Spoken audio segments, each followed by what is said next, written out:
Hey Jay, and anybody else who might happen to watch this. I'm sorry I missed last week. I was not at home and I don't yet have a method to go and read a chapter whilst I'm gone, but I'm working on it. I have an idea and I will do that. But in the meantime, welcome back to The Rebels, chapter 28. Do I remember what happens in this chapter? Absolutely not. So you'll need to read the title to see any trigger warnings and determine how much you want to be in this one. If you're brand new here, head back to the beginning, look for the prologue. I am so sorry it was operating under a different look and a different author name, but courtesy of an argument with Meta, I have since switched. You'll notice that the lighting is terrible and there is virtually no editing, and that is because the person that I record this for likes seeing me mess up. So when I do, I keep it in there for her enjoyment.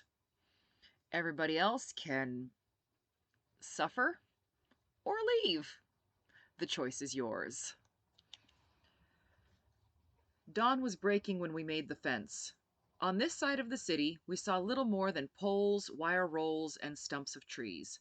Dodging northaways, we crawled underneath a finished section with fewer patrols. Brushing off our red armbands that declared us part of the collaborators we called Dorothy, we pulled our scarves higher over our noses.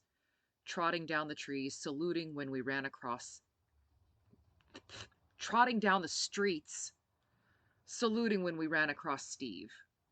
We saw a few people, and even the civilians didn't want anything to do with Dorothy. At the sight of us, most scurried off to the far side of the street. There was one old woman who gave us a disgusted look and shook her head at the sight of the armbands, but she made no move to stop us, just muttering, "God will judge you for this." Our limited time didn't give me a chance to feel guilty, and walking the streets left me raw, exposed, but we had no idea how much time Jewel had. For all we knew, she was dead already. How often had I read that all you had to do to be unnoticed was to walk with purpose? Holy shit, I said, leaning against the wall in relief. We'd finally made it to the hospital around mid-afternoon, and now we were hidden from casual observers, protected by low-growing bushes and trees. It actually worked! What? Phoenix, distracted briefly at the sight of a group of Dorothy, glanced at me. What'd you say?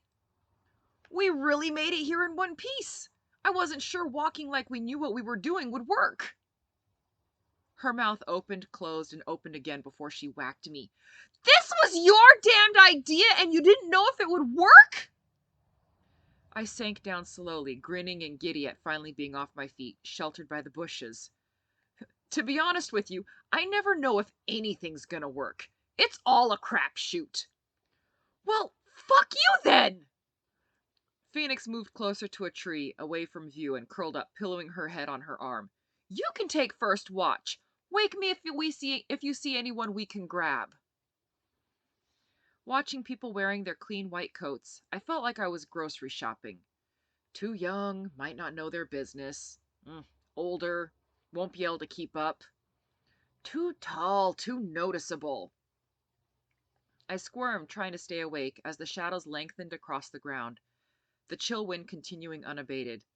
Movement slowed, but I figured it'd have to pick up again when the shift changed. My stomach roiled when it occurred to me that they might all live in the hospital instead of in houses.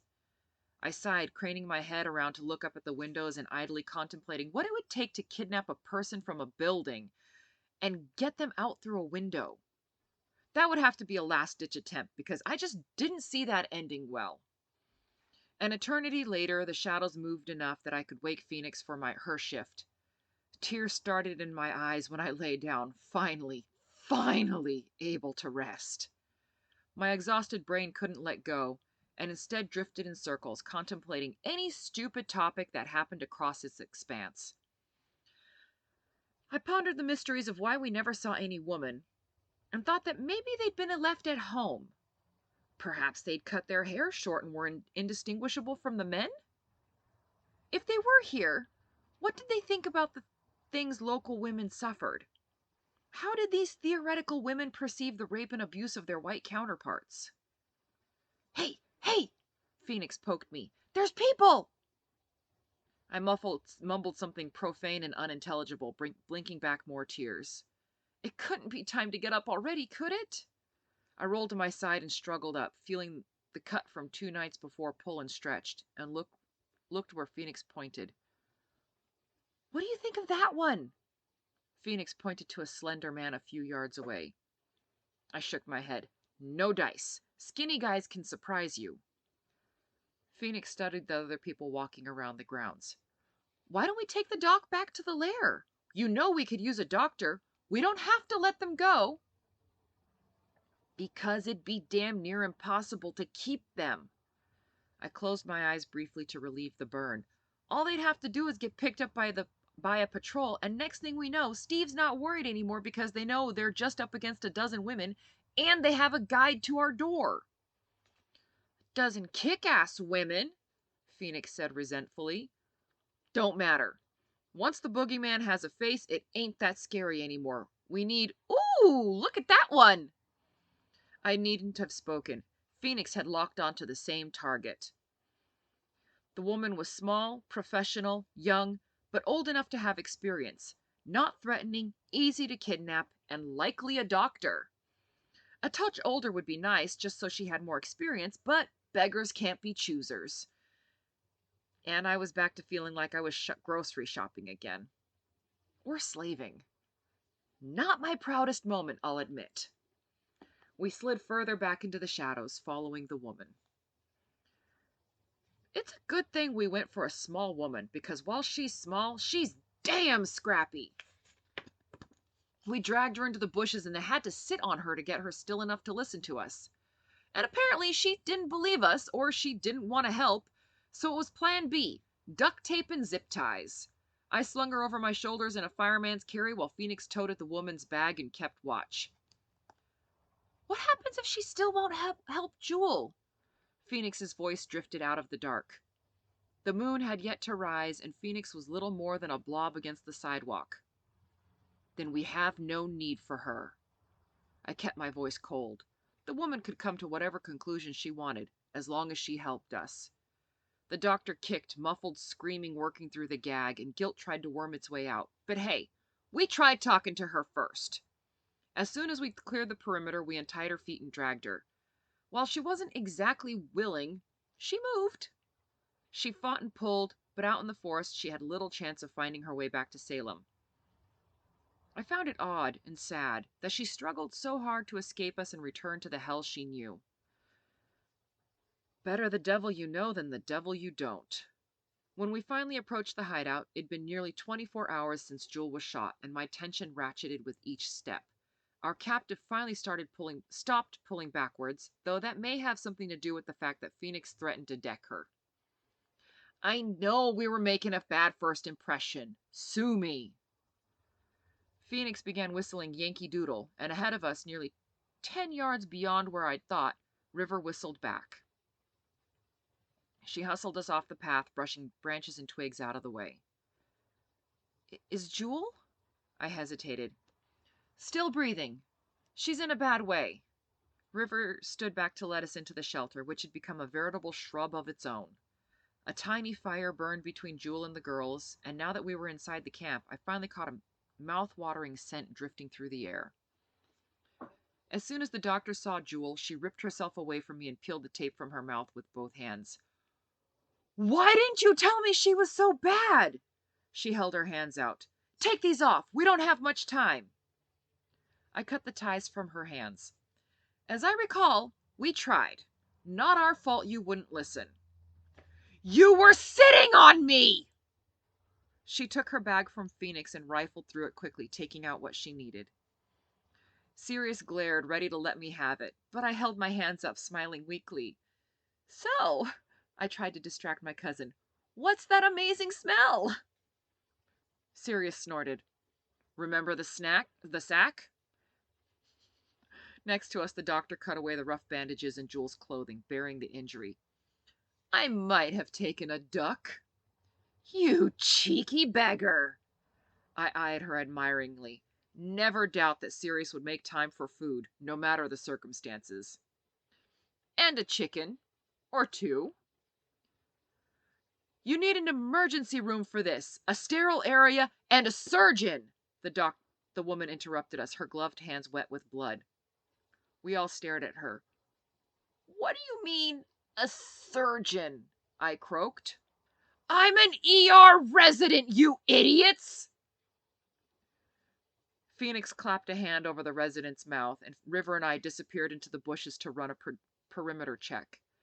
After 15 minutes, I returned to the camp, relieved at the silence in the woods. The woman still worked over Jewel, replacing bloodied cloths with fresh, fuming all the while. She had all our first aid kits around her and directed Sirius, too. I saw River slip into the other side of the camp to sit with the girls while Phoenix headed out. The doctor kept muttering to herself, a constant litany of complaints and insecurity. Kneeling next to her, I bent close to see if Jewel still breathed. Listen, I spoke quietly, checking the injured woman's pulse. Resident or not, you're all she's got. She won't make it back, and turning her into the soldiers ain't an option. They'll kill her or worse. So as of right now, she's a dead woman. The only way you can definitely kill her is to do nothing. Anything else is a chance.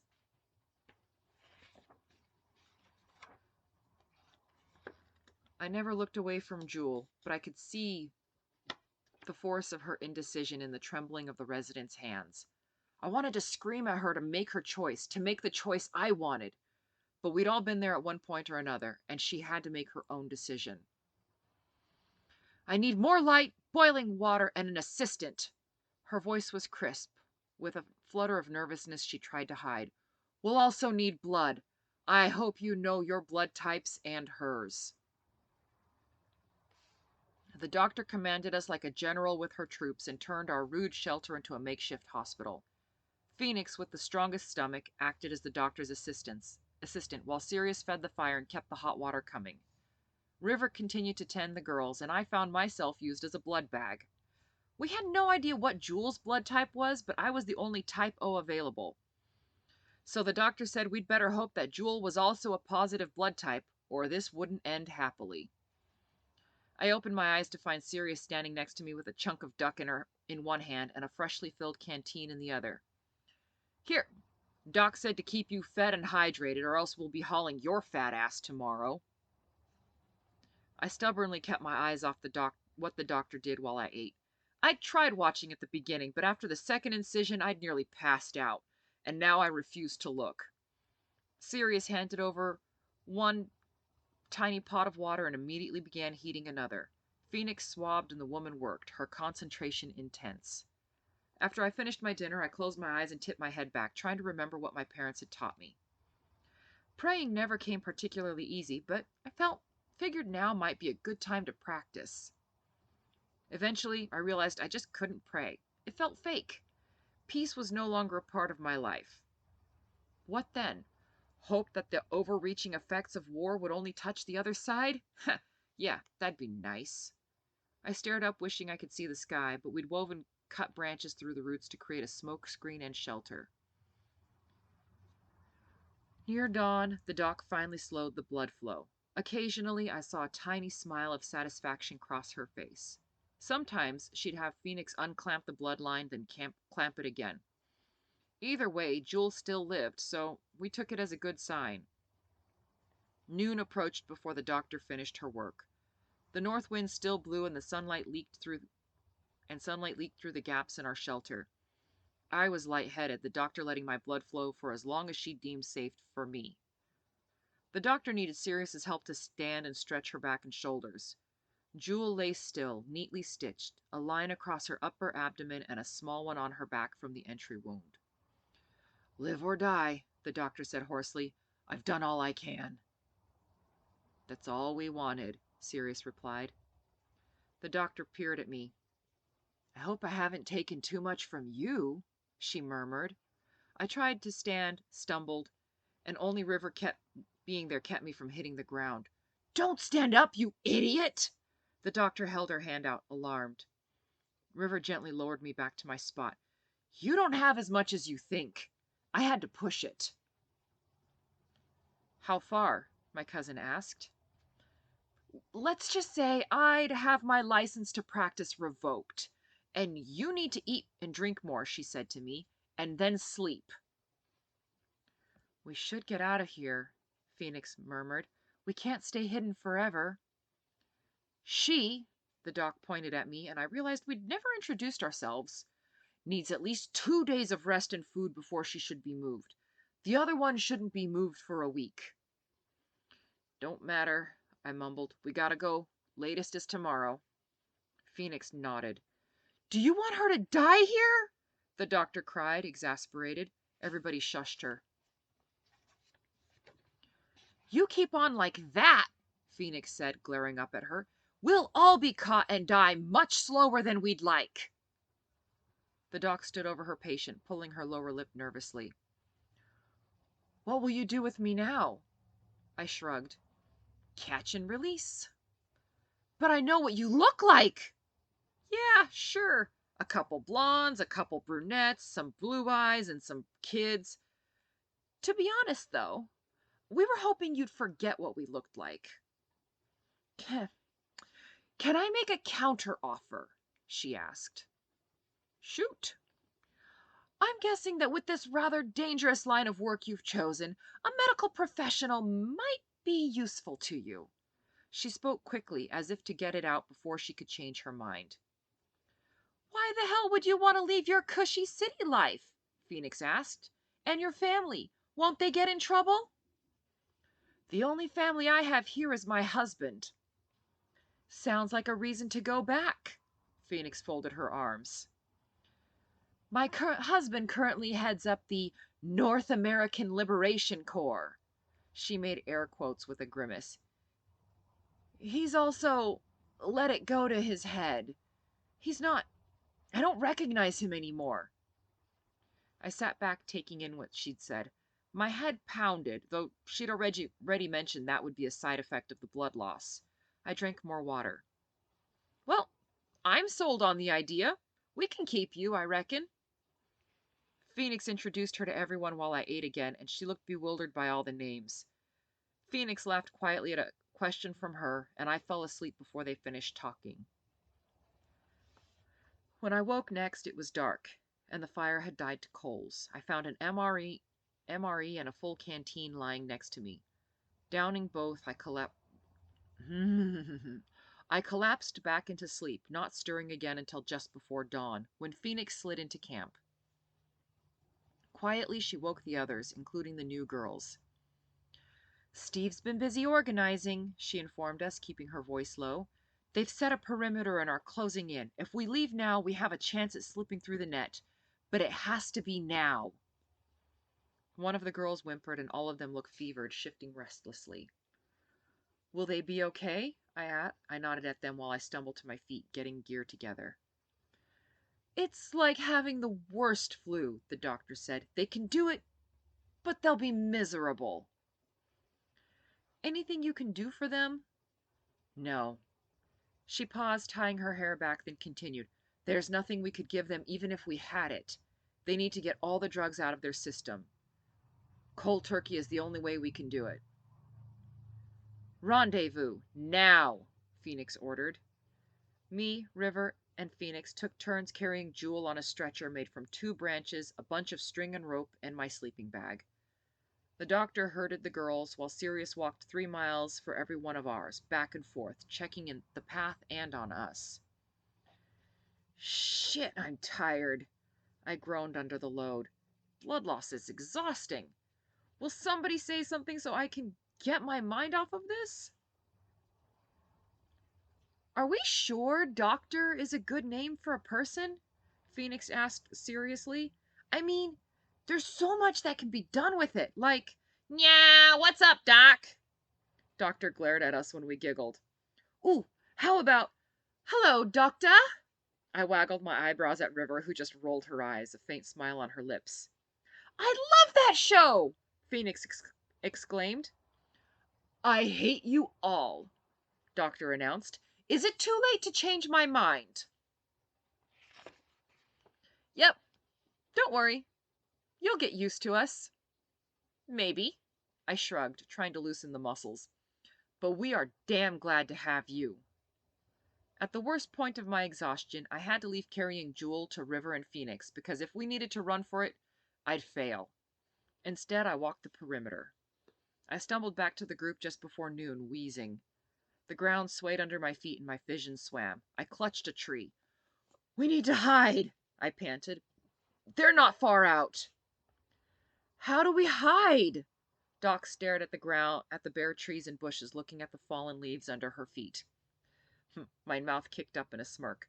"Time to take a nap, whether you want to or not." Soon I found myself lying near the base of a tree covered in leaves.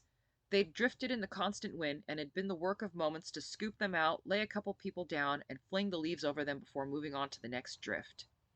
Sirius lurked out there somewhere, watching, circling Steve, ready to create a distraction if we needed it. I lay with a gun in one hand, hunting knife in the other, trying not to breathe as a soldier walked slowly down the path, holding his rifle at the ready. Rustling in the dead blackberry bramble had him stepping closer to investigate. I kept my eye on him, watching the leaves at his feet. At his approach, the rustling got louder, and I tightened my grip on the weapons, knowing that if I had to use them, we'd never make it out. Holding his rifle at the ready, shoulders up to his ears, the young soldier poked the bush. He reared back, rifle slamming to his shoulders as two little chickadees shot out of the bramble and away. Letting out a stream of words, he shook his head and continued southeast. He looked back once before laughing and continuing on. We didn't dare move until Sirius slid into the clearing. Piles of leaves erupted and people emerged like zombies. "Are we outside of the net?" Phoenix swiped her hat off and beat it against her leg, knocking the dirt off. "Yeah, but the good times won't last long." Sirius shifted impatiently, anxious to be away. "Steve's all over the place, and I've even seen Dorothy once or twice." "Well, shit!" "Who's Dorothy?" Doc looked up from Jewel.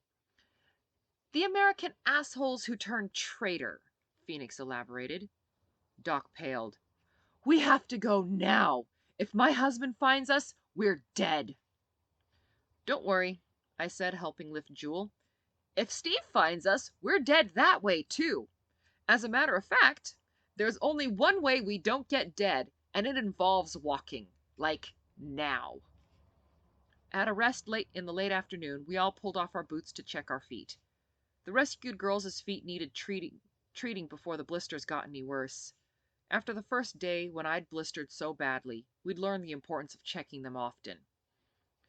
Doc noticed them too and pointed to my missing toenails. "What happened?" "Lost those to blisters," I said, whispered cheerfully. "But look, tiny little nails are growing back." And they were, although slowly. I still only had half nails on 4 toes. What gave me the most discomfort were the calluses that my little toes had turned into. They were always peeling, and if my feet were dry, then the skin was tough. Most days, the pressure of my boots was enough to make them throb. The blister scars were fading, though. The other fighters' feet looked much like mine, minus the scarring. Doc lifted one of my feet. "So, this is what we have to look forward to." She felt the calluses stretching in lines up my toes and the thick peeling skin on the bottoms of my feet. "Afraid so." I smiled. "You get used to it, especially when everyone's feet are the same." I raised my voice. "And it's time." Groans rose from the group, but everyone hauled themselves to their feet, including the new girls. The oldest one, the tattooed girl, was nearly clear-eyed and helped Doc get them moving. From their looks, despite the fact that they were cold, hungry, footsore, and suffering from withdrawal, they were happy to be out of that disgusting hellhole. And thus ends chapter 28. Thank you so much. I will endeavor to be back here for chapter 29. And then we're going to have a slightly new setup. I think I can go, because I'm going to be traveling. I'm going to be visiting my sister in another country. I'm not taking this book. As much as I enjoy it, it's just too chunky to carry when weight is at a premium. So what I'm going to do is I'm going to read from the page on the screen. You can follow along if you want. you should still be able to see my little face in a bubble. Next week is going to be an experimentation in the whole chapter, but of course I'm going to test it out beforehand. So thank you for joining me. If you enjoyed this, I've got, links down below. You can, I would appreciate if you'd follow me on social media, but of course not necessary. And if you think anybody would happen to like this too, do please share it with them and let them know. The more readers, the merrier. As an indie author, it is really difficult to go and get the word out. So any and all help is greatly appreciated. All you have to do is like and share and follow if you want to see more. See you next week.